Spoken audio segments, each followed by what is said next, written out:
মাওলানা রুমি তখন তুরস্কের কুনিয়াতে একজন বিখ্যাত আলেম ও শিক্ষক।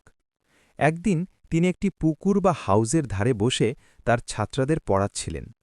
তার সামনে অনেকগুলো হাতে লেখা মূল্যবান এবং দুর্লভ পাণ্ডুলিপি বই রাখা ছিল। ঠিক সেই মুহূর্তে সেখানে জীর্ণ পোশাক পরিহিত এক যাযাবর দরবেশ এসে হাজির হলেন। তিনি ছিলেন শামস তাবরিজি। শামস বইগুলোর দিকে ইশারা করে রুমিকে জিজ্ঞেস করলেন, এগুলো কি?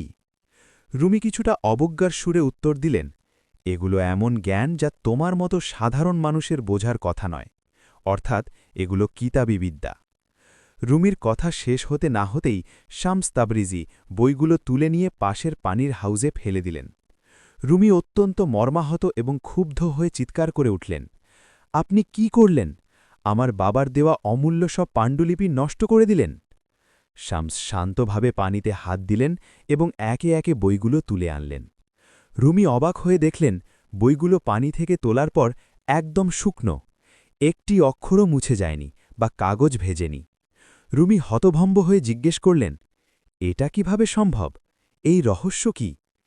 এবার শামস তাবরিজি মৃদু হেসে রুমির আগের কথাটিই ফিরিয়ে দিলেন, এ হল এমন এক জ্ঞান, অর্থাৎ আধ্যাত্মিক জ্ঞান, যা তোমার মতো কিতাবী পণ্ডিতদের বোঝার কথা নয়। এই ঘটনার তাৎপর্য, এই অলৌকিক ঘটনাটি রুমিকে এক গভীর সত্যের মুখোমুখি দাঁড় করিয়ে দেয়।